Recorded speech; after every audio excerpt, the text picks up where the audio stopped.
Et si tout ce que vous croyez savoir sur la mort n'était qu'une illusion? Imaginez un instant que votre conscience ne disparaisse pas lorsque votre corps s'éteindra. Imaginez qu'elle continue, ailleurs, autrement. La plupart des scientifiques vous diront que c'est impossible, que la conscience n'est qu'un produit du cerveau, une étincelle chimique vouée à s'éteindre. Mais il existe un homme, l'un des plus grands explorateurs de l'esprit du XXe siècle, qui a passé sa vie à sonder les abysses de l'âme humaine. Et cet homme, à la fin de son existence, a murmuré une confidence troublante. Il ne croyait pas que la mort était la fin, pas de manière religieuse, pas avec des ailes d'ange ou des harpes célestes. Non, quelque chose de bien plus étrange, quelque chose qui a à voir avec vos rêves, vos intuitions et ces coïncidences qui vous donnent la chair de poule. Je parle bien sûr de Carl Gustav Jung. Et la question qui nous réunit aujourd'hui est aussi simple qu'abyssale. Carl Jung croyait-il réellement à une vie après la mort? Sa réponse ne ressemble à rien de ce que vous avez pu entendre. C'est une réponse qui pourrait changer votre rapport à l'existence elle-même. Dans les prochaines minutes, nous allons plonger ensemble dans les carnets intimes de Jung, dans ses visions, dans cette expérience aux frontières de la mort qui l'a profondément transformé. Nous allons découvrir pourquoi il pensait que l'espace-temps n'était qu'un voile fragile, pourquoi il affirmait que l'inconscient ne connaît pas la mort, et surtout, quelle révélation bouleversante il a faite juste avant de quitter ce monde. Mais avant cela, je dois vous prévenir, ce que vous allez entendre n'est pas un dogme, c'est une invitation, une clé pour une porte que vous ne saviez peut-être même pas qu'elle existait. Et à la fin de ce voyage, c'est vous, face à votre propre silence, qui devrez décider de ce qui est vrai. Pour comprendre le rapport si singulier de Jung à la mort, il faut d'abord saisir une chose, cet homme ne voyait pas le monde comme nous. Dès son enfance, il était habité par une vie intérieure d'une intensité presque effrayante. Il ressentait la présence de réalités invisibles, de personnalités multiples, coexistantes en lui-même, qu'il appela plus tard son numéro 1 et son numéro 2. Le numéro 1, c'était le garçon ordinaire, l'écolier timide.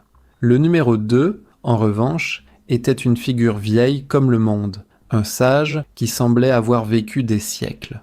Cette sensation de ne pas être enfermé dans une seule identité, dans un seul temps, a constitué la base de toute sa pensée. Plus tard, devenu psychiatre, Jung a forgé des concepts qui ont bouleversé notre compréhension de nous-mêmes. L'inconscient collectif, par exemple. Imaginez une gigantesque bibliothèque souterraine, un océan de sagesse partagé par toute l'humanité depuis la nuit des temps. Dans cette profondeur psychique commune nagent les archétypes, des schémas universels, des figures mythologiques comme la Grande-Mère, le héros, le vieux sage, l'ombre. Ces archétypes ne sont pas de simples idées, ce sont des forces vivantes qui structurent nos rêves, nos peurs et nos destins.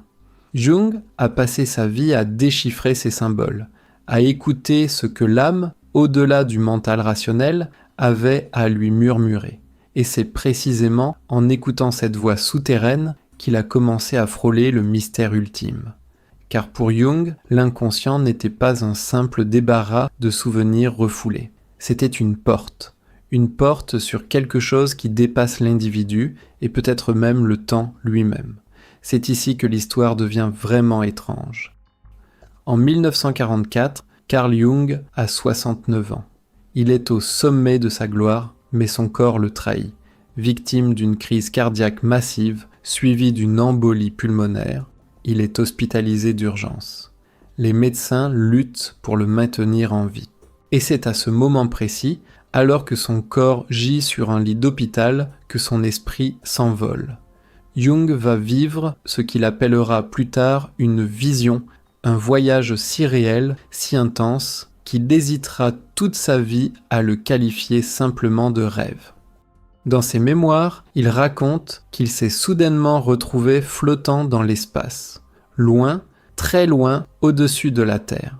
La planète était en dessous de lui, baignée d'une lumière bleue éclatante, d'une beauté indicible. Il distinguait les continents, les océans, et il ressentait une paix, une délivrance totale. Plus de douleur, plus de poids. Puis, il a vu quelque chose d'extraordinaire. Un immense bloc de pierre, sombre, semblable à une météorite, flottait dans le vide cosmique. Dans ce rocher était creusée une entrée, et en s'approchant, Jung a ressenti un sentiment de dépossession absolue.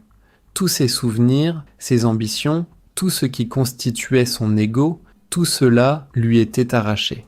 Mais ce n'était pas une sensation douloureuse. Au contraire, c'était une extase, un sentiment de se fondre dans le tout, de n'être plus Carl Jung, mais simplement conscience pure. Il s'est avancé vers ce temple minéral et, à l'intérieur, à sa droite, il a aperçu une silhouette assise en tailleur, plongée dans une méditation silencieuse. C'était un homme à la peau sombre, un hindou parfaitement immobile, comme figé pour l'éternité. Jung s'est senti pénétré par une lumière dorée et il a compris, avec une certitude inébranlable, que cet homme était ce qui resterait de lui quand tout le reste aurait été consumé. Cet hindou intérieur était son essence, son soi, la part ultime et impersonnelle de son être. À l'instant où il s'apprêtait à franchir complètement le seuil, à dissoudre totalement son identité dans cette lumière, il a vu autre chose.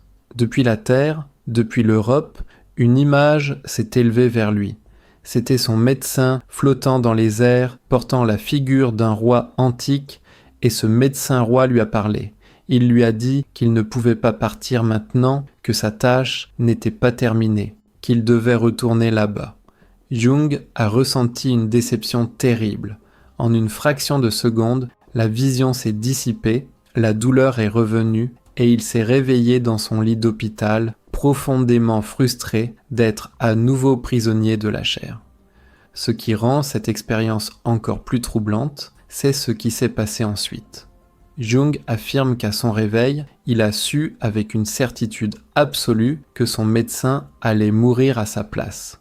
Il le voyait, cet homme qui venait de le sauver, non plus comme un simple soignant, mais comme une figure sacrificielle. Il a essayé de le prévenir. Le médecin, évidemment, a souri, a nié. Pourtant, quelques semaines plus tard, cet homme s'est alité, frappé par une septicémie foudroyante, et il est mort, comme si le destin avait exigé une vie pour une vie. Cette coïncidence, si c'en est une, a marqué Jung au fer rouge. Comment interpréter cela ?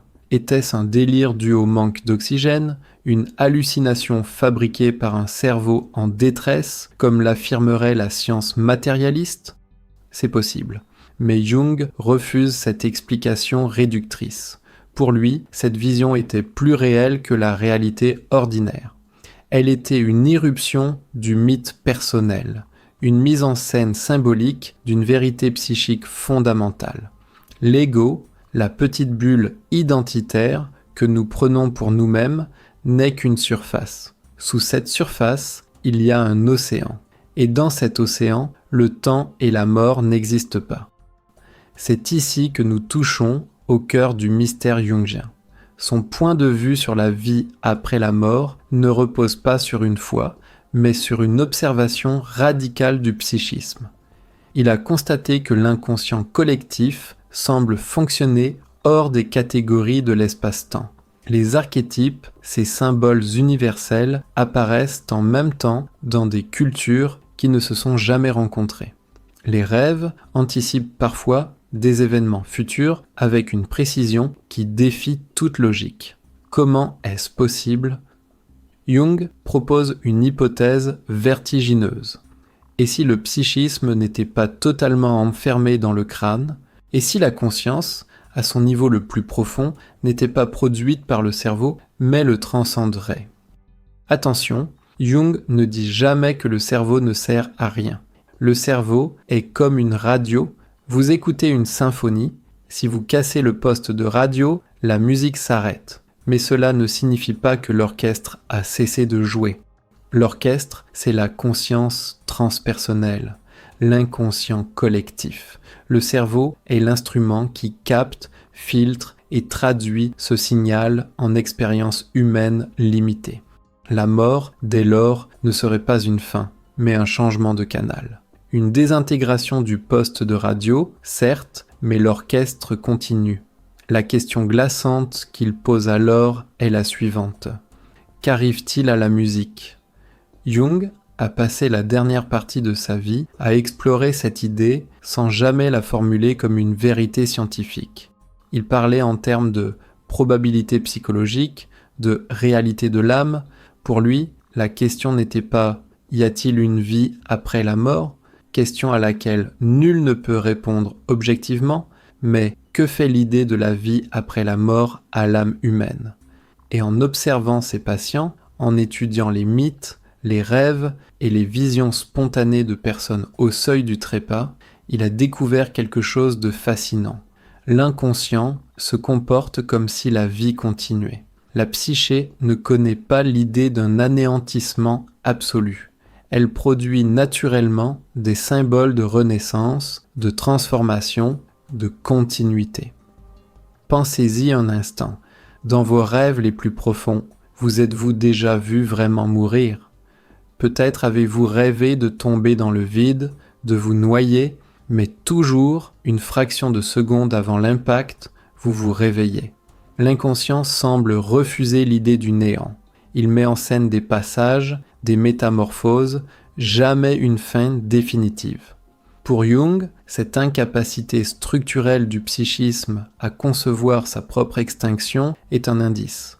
Un indice non pas d'une immortalité garantie, mais d'une orientation naturelle de la psyché vers une forme de survie. Et c'est là que la philosophie de Jung prend une couleur presque mystique, sans jamais tomber dans le dogme religieux. Il évoque l'image de la vie comme une plante qui porte sa propre graine.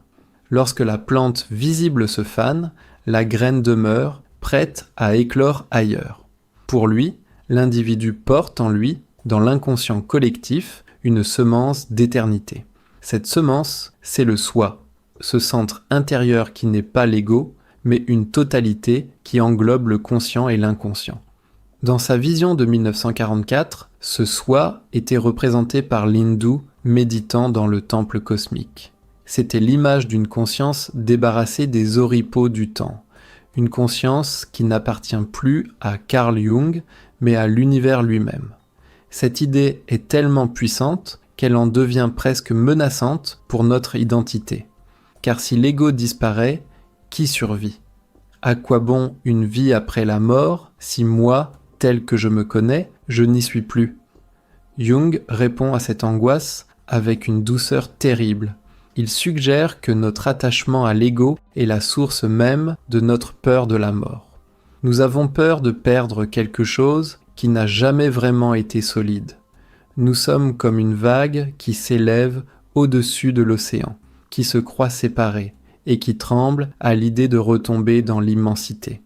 Mais l'océan, lui, ne meurt jamais. La vague ne fait que le réintégrer. Le soir de sa vie, Jung est devenu de plus en plus habité par cette perspective. Il sculptait des pierres, il peignait des mandalas, il dialoguait avec ses rêves. Et un jour, alors qu'il sentait sa propre fin approcher, il a eu un dernier rêve. Il a vu un grand arbre, un arbre immense dont les racines plongeaient dans la terre et dont les branches touchaient le ciel. Au pied de cet arbre, il était là, jeune, souriant, entouré d'une lumière dorée. Il a raconté ce rêve à une de ses proches collaboratrices, ajoutant cette phrase énigmatique « C'est confirmé ». Mon mythe personnel se réalise. Peu de temps après, le 6 juin 1961, il s'est éteint. 1 heure après sa mort, un orage d'une violence inouïe s'est abattu sur le lac de Zurich et la foudre a frappé le grand peuplier au fond de son jardin. Un symbole ? Une coïncidence ? Pour Jung, la question elle-même n'aurait peut-être plus eu de sens. Alors, Carl Jung croyait-il réellement à une vie après la mort ? Je crois que la réponse la plus honnête, c'est qu'il a vécu avec cette idée comme une réalité intérieure absolue, tout en refusant de la réduire à une certitude matérielle ou théologique. Il a osé penser que la mort est peut-être le plus grand mythe personnel que nous ayons à vivre. Un seuil, non un mur. Une métamorphose, non une fin. Et maintenant, permettez-moi de vous poser une dernière question. Une question qui vous appartient totalement. Ce soir, avant de vous endormir, au moment où vos pensées rationnelles commenceront à se dissoudre dans le brouillard du sommeil, essayez de ressentir cela. Non pas de le penser, mais de le ressentir. Que votre conscience n'est pas un petit objet isolé dans votre crâne, mais une porte entr'ouverte sur un océan immobile et sans âge. Si cette sensation dure une seule seconde, alors peut-être, juste peut-être, aurez-vous touché du doigt ce que Jung a passé sa vie entière à explorer. Et si cet océan est réel, qu'est-ce qui meurt vraiment ?